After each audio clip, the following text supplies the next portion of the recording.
Il flotte un air de printemps au Fonds monétaire international. Mais la semaine n'a pas été des plus heureuses pour une organisation qui a dû abaisser ses prévisions optimistes de l'année dernière. L'économie mondiale est actuellement très incertaine.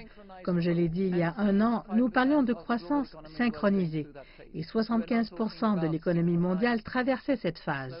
Mais comme vous l'avez entendu dire il y a quelques jours, nous parlons maintenant d'un ralentissement synchronisé de 70% de l'économie mondiale. Au moins une préoccupation majeure, le retrait de la Grande-Bretagne de l'Union européenne sans accord commercial, a été cependant assoupli par une prolongation pour négocier un Brexit potentiellement plus doux. Il est évident que l'incertitude persiste et que rien ne se résout en différant ce qui aurait été un résultat terrible.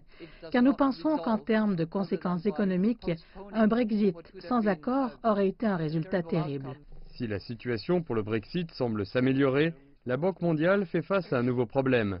Son nouveau président, David Malpass, a fait sa première apparition publique et exposé ses priorités. Le Venezuela est une source de profonde préoccupation. Je pense à nous tous et à la Banque mondiale. C'est une crise humanitaire. Mais tenter de résoudre ce problème avec de l'aide humanitaire est une question sensible pour le FMI et la Banque mondiale.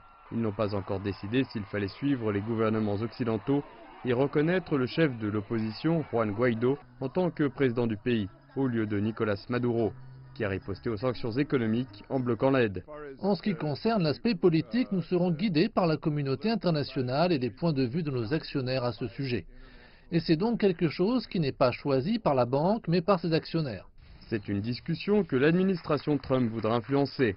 David Malpass était en effet le choix de Donald Trump pour diriger la Banque mondiale, et les États-Unis disposent du plus grand nombre de voix au vote, ainsi qu'au FMI.